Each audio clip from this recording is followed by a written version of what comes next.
Hola a todos, bienvenidos a este hermoso espacio que hemos denominado Entre Letras e Historias. Mi nombre es Dalila Espinosa y en esta oportunidad tenemos un invitado de lujo. Él es de la localidad de Palo Santo, también reparte sus tiempos acá en Formosa. Bienvenido al escritor, escribano y abogado Esteban García. Bienvenido a este hermoso espacio. Hola Dalila, ¿cómo te va? Muchísimas Esteban, gracias. bienvenido. Sabemos que sos de Palo Santo, también has cursado tus estudios secundarios acá en Formosa y donde te desempeñás actualmente en el área laboral, en el ámbito privado, ¿no es cierto? Sí, yo hice mi niñez en la escuela primaria completa en Palo Santo hasta séptimo grado. Fui abanderado de la escuela 35 y después hice 2 años en la escuela secundaria del pueblo, en la Vicente López y Planes, y en tercer año ingresé acá a lo que era el Colegio Nacional en esa época, hasta que lo terminé en el 89. Así que, y a partir de ahí sí, el resto de mi vida pasó entre los lugares donde estudié y después acá cuando volví. Esteban, a lo largo de todos tus escritos, porque, bueno, venís a presentar estos 2 libros que se han editado 2014-2015, y podemos ver también en esos relatos, porque te apasiona la narrativa, ¿por qué elegís narrativa para expresarte? Bueno, la prosa para mí siempre fue la elección porque la poesía, salvo algún intento balbuceante en mis épocas de novio juvenil, nunca fue lo mío. Era horrible escribiendo poesía, además no me gustaba, así que y toda mi vida leí prosa, no leí casi nunca poesía. Entonces naturalmente el día que Tu escribí... escritura fluye de esa manera porque la prosa es muy llevadera, la verdad que se nota que es lo que te gusta. Prefiero la prosa. Y podemos ver también en esos relatos la presencia de zonas literarias, lo llamaría yo, de los paisajes locales. ¿Qué es lo que te inspira a escribir? Bueno, la inspiración viene de lo que uno ha vivido, me parece, en muchos casos, ¿no? Es difícil escribir y describir lo que uno no ha conocido. Y bueno, mi infancia en Palo Santo, como vos dijiste, me marcó mucho. También lo que viví acá en la capital, en los años de la secundaria, los amigos, los afectos. Y bueno, todo eso hace un universo del cual uno después va tomando cosas para inspirarse o que lo inspiran sin que uno se dé cuenta, y eso hace al producto final, que sería o el cuento, en este caso también una novela que tuve la suerte de poder escribir. Y en el libro de relatos tenemos 9 historias que se articulan y han sido pensadas en su conjunto o lo fuiste trabajando a lo largo de los años. No, el libro de relatos se dio a lo largo de los años, salvo un par que escribí ya cuando estaba más embalado. El primero que escribí de esos que están ahí, he escrito algún otro, es Atardecer. Atardecer lo escribí inspirado por el nacimiento de mi hijo, aunque si vos lees el cuento no tiene nada que ver con Claro. cariño paternal ni nada por el estilo. No sé por qué me inspiró el nacimiento de mi hijo y lo escribí así de un tirón. Y ese es un cuento que quiero mucho, además, porque fue premiado, entre comillas, o sea, quedó como finalista en un concurso de premios. Sí, en un concurso muy importante. Sí, en los Aldo Soriano de la Universidad de La Plata, donde había escritores de mucho renombre en el jurado. Y bueno, fue una emoción espectacular cuando me llegó la comunicación de que había quedado finalista. Y los otros también, todos por inspiración. El demonio y el matungo es un cuento que me encanta. Me encanta ese cuento. Sí, es un cuento que me encanta, porque tiene una épica final que es algo que siempre me gustó. La épica a mí me gusta. Y te voy a contar la historia de ese cuento, si es que puedo. Sí. Hay un cuento de Jack London que yo leí de chico, que se llama Un bistec, un bife, ¿no? Ellos le dicen, la traducción mexicana que tenemos que leer nosotros dice bistec, para nosotros bife. Que trata de un boxeador que tenía que llevarle un bife a la familia porque se estaban muriendo de años, eran los años, una de las tantas depresiones que vivieron ellos. Bueno, y de ahí un día se me ocurrió, me vino la idea de esa idea, que después no tiene nada que ver ni el final, porque el final de Un bistec no es de la tónica que tiene el final del demonio y el matungo, te diría que es diametralmente opuesta.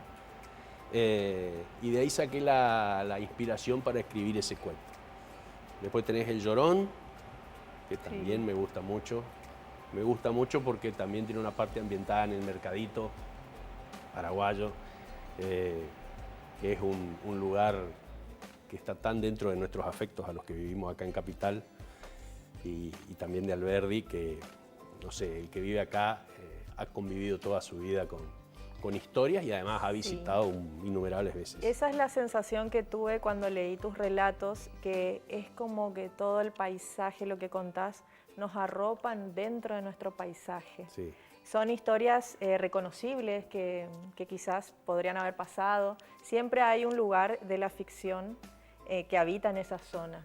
En cuanto a la inspiración, ¿te basás en historias reales o ficcionalizás todo?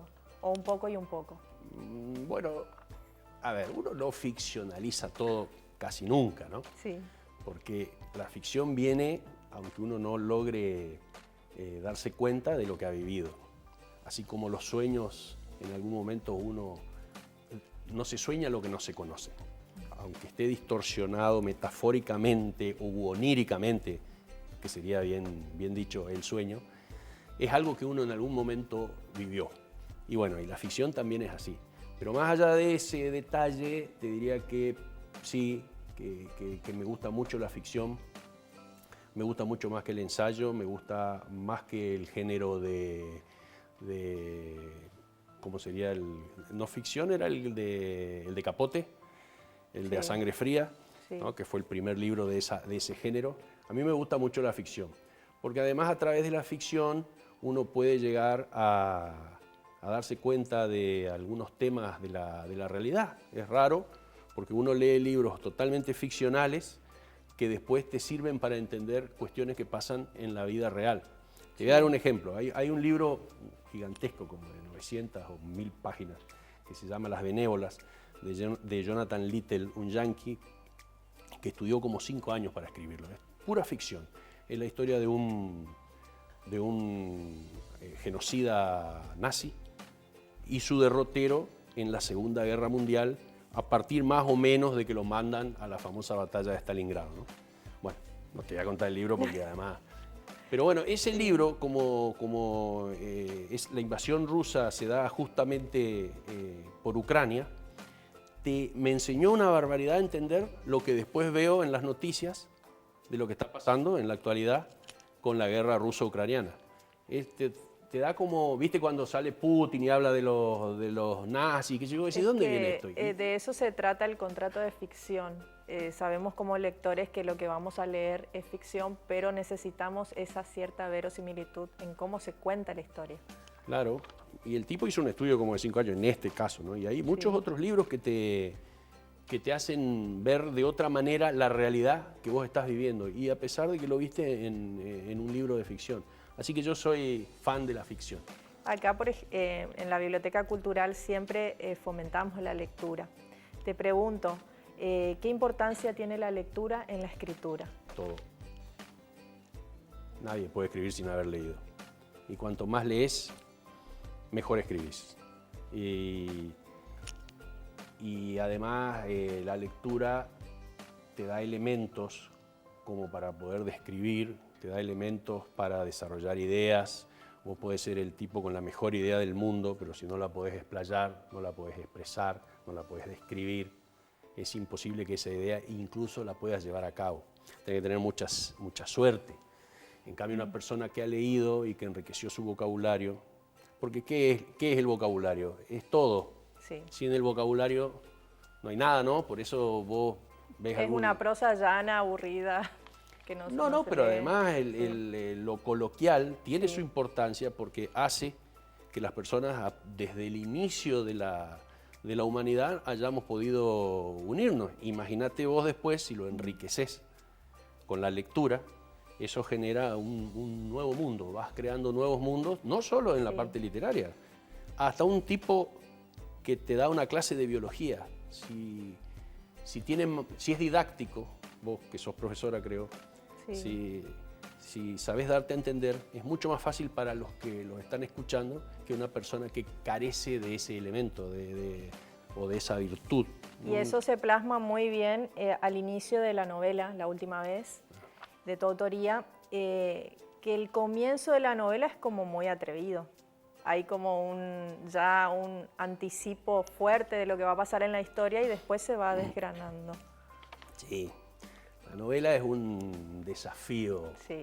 que me hice a mí mismo. De tanto leer, digo, no puedo ser tan cuadrado de no escribir una novela. Cuentos había escrito ya, pero la novela era otra cosa. Cometer una novela era un desafío que no me había animado durante mucho tiempo, hasta que, bueno, vino la inspiración. La novela proviene de un cuento. Escribí un cuento que más o menos en un capítulo está metido ahí, y dije, no, esto da para mucho más. Sí. Entonces, a partir de ese cuento, lo descarté al cuento y desarrollé la idea de la novela. La idea de esta novela, sí. Está en 3 tiempos, ¿no? En la novela se puede leer también en clave rasgos del autor. Y dicen que hay que ser lo menos autorreferencial posible, Sí. pero es imposible. Yo no sé, capaz que a la 5ª o 6ª o a la 19ª novela vos puedas dejar de ser autorreferencial, pero no en la primera. Sí. En la primera... Pero creo que a todos los escritores les seguramente pasa el que tienen tiene un oficio... estilo. Yo le siento el aroma del autor, así Sí, siempre digo. sí, seguro que sí, especialmente en las partes que están en el pasado del protagonista, que se desarrollan justamente en un pueblo que no es Palo Santo, pero que tiene un montón de características propias de esa época de mi vida, sin duda. Sin dudas. ¿Y qué te animó a escribir esta novela? Ya habías sido premiado anteriormente. ¿Ese reconocimiento te animó o una cuestión personal? No, una cuestión personal. Yo tenía que escribir una novela. En algún momento tenía que escribirla.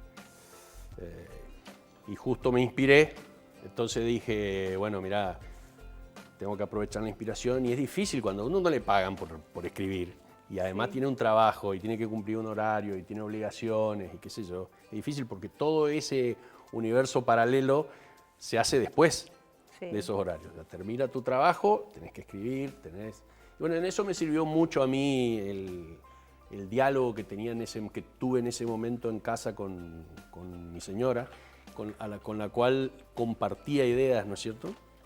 Yo le decía, ¿qué te parece esto? Y así, asá, y me llevaba a seguir escribiendo.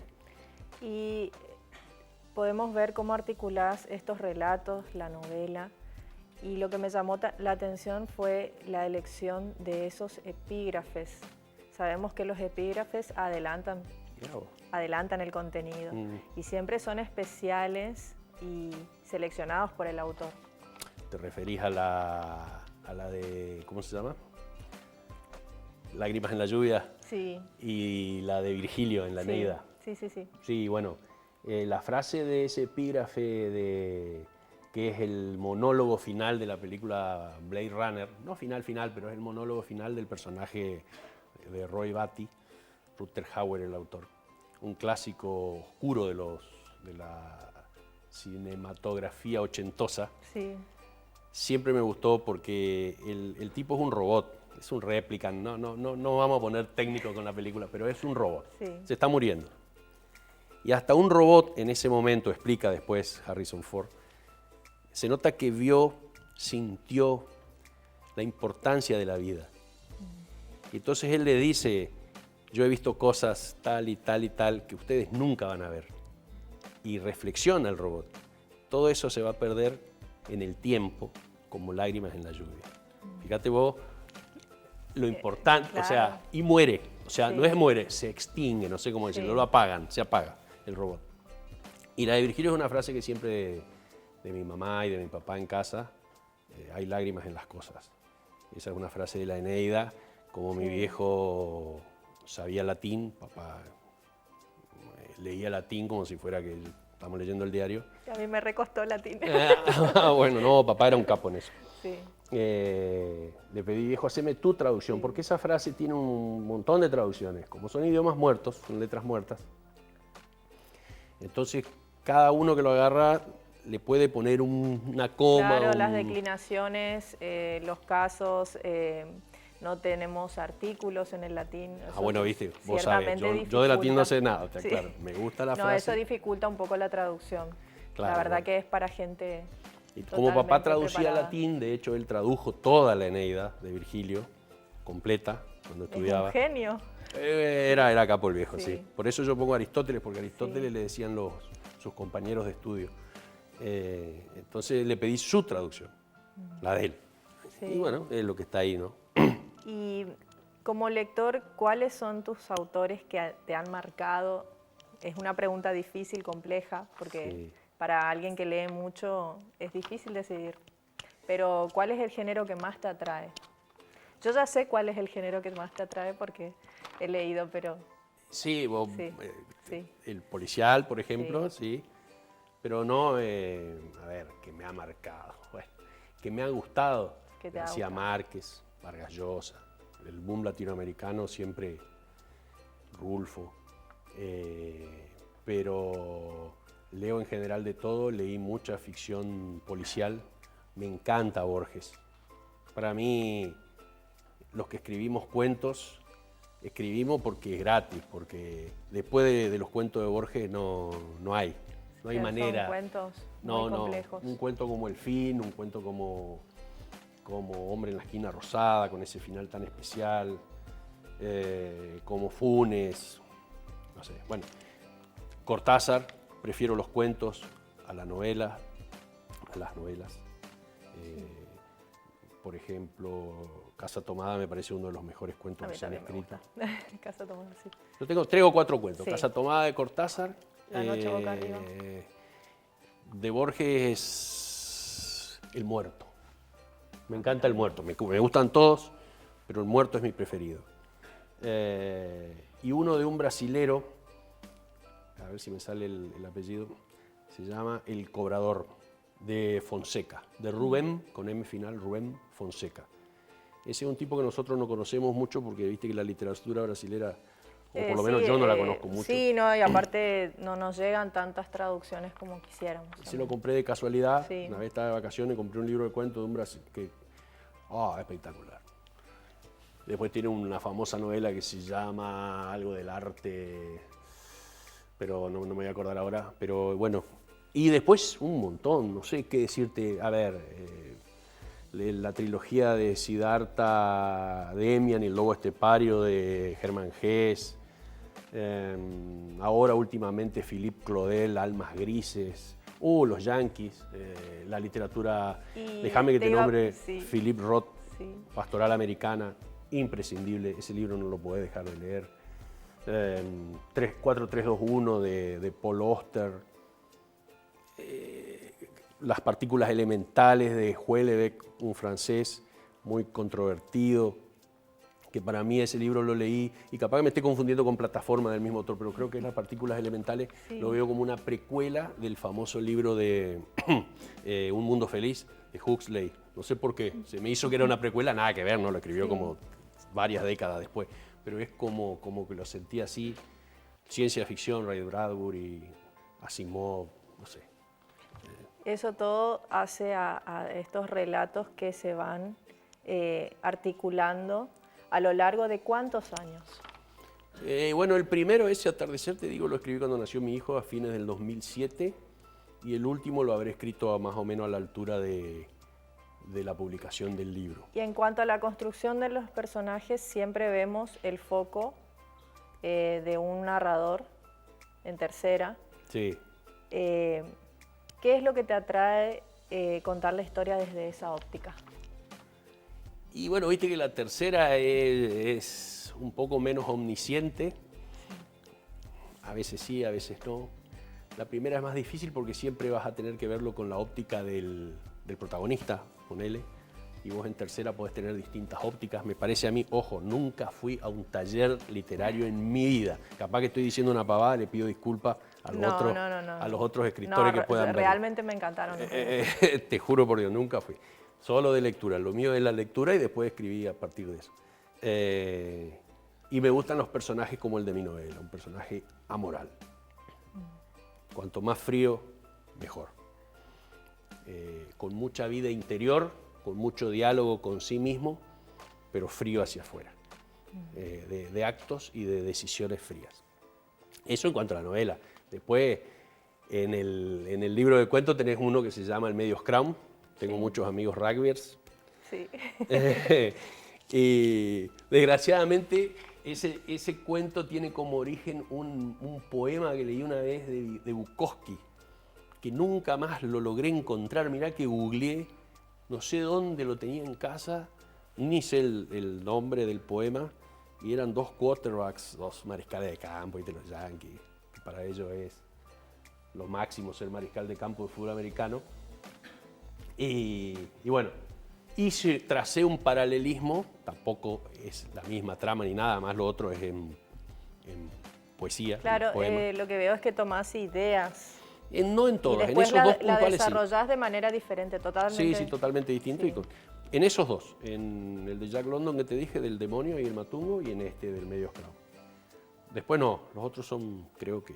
Por ejemplo, hablando de Palo Santo, la pitonisa, capaz que los palosanteños se acordarán, había una famosa curandera en Palo Santo, se llamaba Doña Fidelina. Y bueno, me basé en el recuerdo que tengo de algún relato perdido de ella, no ese porque no, pero sí del personaje. Sí. Me lo imaginé, no la conocía a Doña Fidelina, pero me lo imaginé así. Claro, es parte también del imaginario del pueblo. Sí, claro, y de lo que uno ha vivido, y esa frase que está por ahí en el medio, papá me la contó, creo que papá había llevado a uno de sus empleados a curarse con Doña Fidelina, y papá era un tipo muy observador, ¿no? Y ella largó esa frase cuando lo diagnostica al enfermo, ¿no? Y dice, es serio, pero no es grave. Entonces, mi viejo volvió encantado con esa frase, y durante toda nuestra vida papá decía, es serio, pero no es grave, es serio, pero no es grave, riéndose, y bueno, ahí es un homenaje a Doña Fidelina y su frase. ¿Y qué te llevas de Palo Santo y siempre, porque encima el libro está dedicado, bueno, a Formosa, pero ¿qué te llevas de tu pueblo? ¿Qué te acompaña siempre? Los mejores recuerdos. Yo tuve una infancia muy feliz, muy feliz.